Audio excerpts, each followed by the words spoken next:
पर गांव का अगर रहन सहन होता है, हम कई चीज़ों के बारे में पूर्वाग्रह से हो सकते हैं। लोगों के धार्मिक विश्वास, उनकी चमड़ी का रंग, जैसे क्षेत्र से काला गोरा, मुस्लिम, हिंदू, सिख, ईसाई, ठीक है, जिस तरह बोलते हैं, जैसे कपड़े पहनते हैं इत्यादि, अक्सर दूसरों के बारे में बनाए गए पूर्वग्रह भी इतने पक्के होते हैं कि हम उनसे दोस्ती नहीं करना चाहते। इस वजह से कई बार हमारा व्यवहार ऐसा होता है कि हम उन्हें दुख पहुंचा देते हैं। ये सच बात है।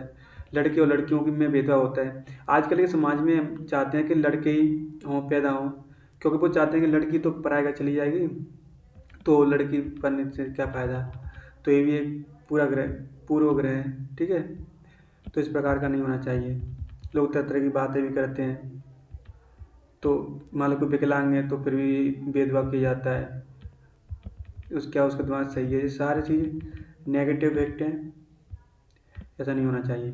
अगर हम इन सबको देखें, क्या हमें ये अच्छा लगता है? बिल्कुल अच्छा नहीं है, बिल्कुल बेकारी बातें हैं। और रूढ़िबद्ध धारणाएं बनाना, जब हम सभी लोगों को एक ही छवि में बांध देते हैं या उनके बारे में पक्की धारणा बना लेते हैं, तो वो रूढ़िबद्ध धारणा हो जाती है। जैसे कई बार हम किसी खास धर्म, देश, धर्म, लिंग के होने के कारण किसी को कंजूस, अपराधी या बेवकूफ़ ठहराते हैं। ऐसा दरअसल नहीं होता है, पर हम ऐसा कहते हैं, ठीक है। ऐसा नहीं होना चाहिए वैसे। अब असमानता एवं भेदभाव, भेदभाव तब होता है जब लोग पूर्वाग्रहों या रूढ़िबद्ध धारणाओं के आधार पर व्यवहार करते हैं। अगर आप लोगों को नीचा दिखाने के लिए कुछ करते हैं, अगर आप उन्हें कुछ गतिविधियों में भाग लेने से रोकते हैं, किसी खास नौकरी करने से मना करते हैं, ठीक है, या मोहल्ला रहने से मना करते हैं, या हेडपम्प से पानी लेने के लिए मना करते हैं, ठीक है, या चाय गिलास में चाय नहीं पीने देते, तो मतलब इसका आपने भेदभाव कर रहे हैं, ठीक है। भेदभाव कई कारण से हो सकते हैं। आप यदि पाठ में समीरे को मतलब आप अपनी किताब नहीं दे रहे हैं, मतलब एक साथ ये भी भेदभाव ही है। तो ये भेदभाव नहीं होना चाहिए, ठीक है। दलित शब्द, अच्छा, दलित वह शब्द है जो नीची कही जाने वाली जाति के लोगों के लिए इस्तेमाल होता है, और वे शब्द को अछूत से ज़्यादा पसंद करते हैं। दलित का मतलब है जिन्हें दबाया गया हो, कुचला गया हो। दलितों के अनुसार यह शब्द दर्शाता है कि कैसे सामाजिक पूर्वाग्रह और भेदभाव ने दलितों को दबाकर रखा है। सरकार ऐसे लोगों को अनुसूचित जाति के वर्ग में रखती है। और रूढ़ उदाहरणों एवं भेदभाव क्या अंतर है? देखो, आपके अनुसार जिस व्यक्ति के साथ भेदभाव होता है, तो उससे जाहिर सी बात है बड़ा गंदा महसूस होता है। जैसे हमारे भारत के महान नेता डॉक्टर भीमराव अम्बेडकर ने जाति व्यवस्था पर आधारित भेदभाव को अपने अनुभवों के बारे में लिखा है। ये अनुभव आपको काफ़ी अच्छी प्रेरित करता है, ठीक है। जैसे 1901 में हुआ, डॉक्टर भीमराव अम्बेडकर जन्म को हुआ था 1901 में हुआ, जब वे केवल 9 साल के थे। 1901 में हुआ था, जब वे केवल 9 साल के थे। वे महाराष्ट्र में कोरेगांव में अपने भाइयों के साथ पिता से मिलने गए थे। बड़ी देर हमने इंतजार किया पर कोई नहीं आया। 1 घंटा बीत गया तो स्टेशन मास्टर पूछने लगा गए। उन्होंने हमसे हमारी टिकट मांगी तो हमने दिखा दी। उन्होंने पूछा कि हम क्यों रुके हुए थे। हमने बताया कि हमें कोरेगांव जाना था और हम पिताजी या उनके नौकर के आने का इंतजार कर रहे थे। लेकिन दोनों में से कोई भी नहीं पहुँच पाया, और हमें पता नहीं था कि कोरेगांव कैसे पहुँचते हैं। हमने बहुत सारे, मतलब एक तरह से अपनी कहानी बताई गई है, उन्होंने बताई है। अच्छा, एक चीज़ बात है कि डॉक्टर भीमराव अम्बेडकर उनको 1891 से 1956 को, मतलब उनका टाइम टेबल रहा, ठीक है, जारी रही। भारतीय समुदाय ने पिता एवं दलितों के सबसे बड़े नेता के रूप में उन्हें जाना जाता है। डॉक्टर अम्बेडकर ने दलित समुदाय के अधिकारों के लिए लड़ाई लड़ी है, ये सब जानते हैं, कोई बड़ी बात नहीं है ये। अम्बेडकर अपने जाति के पहले व्यक्ति थे जिसने अपनी कॉलेज की पढ़ाई पूरी की और वकील बनने के लिए इंग्लैंड गए। उन्होंने दलितों को अपने बच्चों को स्कूल कॉलेज भेजने के लिए प्रोत्साहित किया, सभी पता है।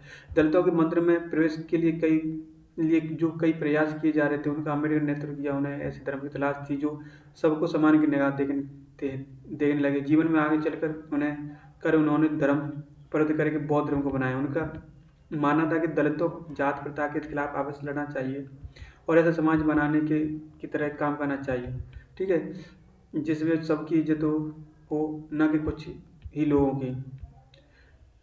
तो इस प्रकार से हमें यही सीख मिलती है कि हमें भेदभाव नहीं करना चाहिए, सबको समान रूप से रहना चाहिए।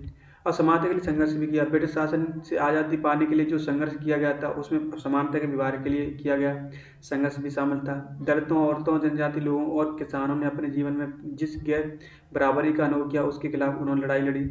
जैसे कि पहले भी बात हुई, बहुत सारे दलितों ने संगठित होकर मंदिर में प्रवेश पाने के लिए संघर्ष किया। महिलाओं ने मांग की कि जैसे पुरुषों के पास अधिकार है, वो हमारे पास भी अधिकार हो, पढ़ाई लिखाई का, शिक्षा का अधिकार हो। ठीक है। किसान दलितों ने अपने आप को जमींदारों और उनकी ऊंची ब्याज दर से छुटकारा दिलाने के लिए संघर्ष किया। 1947 में भारत जब आज़ाद हुआ और एक राष्ट्र बना, तो हमारे नेताओं ने समाज में व्याप्त कई तरह की असमानताओं पर विचार किया। संविधान को लिखने वाले लोग भी इस बात से अवगत थे कि हमारे समाज में कैसे भेदभाव किया जाता है, और लोगों ने उसके खिलाफ कई तरह संघर्ष किया। कई नेता उन लड़ाइयों के साथ थे, जैसे डॉक्टर अम्बेडकर। इसलिए नेताओं ने संविधान में ऐसी दृष्टि और लक्ष्य रखा जिससे भारत में सभी लोगों को बराबर माना जाए। समानता को एक बहुमूल्य की तरह माना गया। ठीक है। तो इन बातें हुई। हालांकि हमारे संविधान में विचारों पर जो जोर दिया गया था, पर यह पाठ इसी बात को उठाता है कि समानता आज भी मौजूद है। ये सच बात है, आज मौजूद है। ठीक है। और ये अच्छी बात नहीं है। संवैधानिक लेखकों ने यह भी बताया कि इज्जत करना, उसे मूल्यवान मानता सुनिश्चित करने में बहुत महत्वपूर्ण कारक है। उन्होंने महसूस किया कि लोगों को अपने धर्म का पालन करने, अपनी भाषा बोलने, अपने त्यौहार मनाने और अपने आप को खुले रूप से अभिव्यक्त करने की आज़ादी होनी चाहिए। उन्होंने कहा कि कोई एक भाषा, धर्म या त्यौहार सबके लिए अनिवार्य नहीं बनना चाहिए। उन्होंने जोर दिया कि सरकार सभी धर्मों को बराबर मानेगी। इसलिए भारत एक धर्मनिरपेक्ष देश है जहाँ लोग बिना भेदभाव के अपने धर्म का पालन करते हैं। इसे हमारी एकता के महत्वपूर्ण कारक के रूप में देखा जा सकता है। और ये आप देख पा रहे हैं जो उद्देश्य का है, भारत का पहला प्रश्न जिसमें स्पष्ट किया गया है कि सभी भारतीयों को समान प्रतिष्ठा और समानता अवसर प्राप्त है। ठीक है।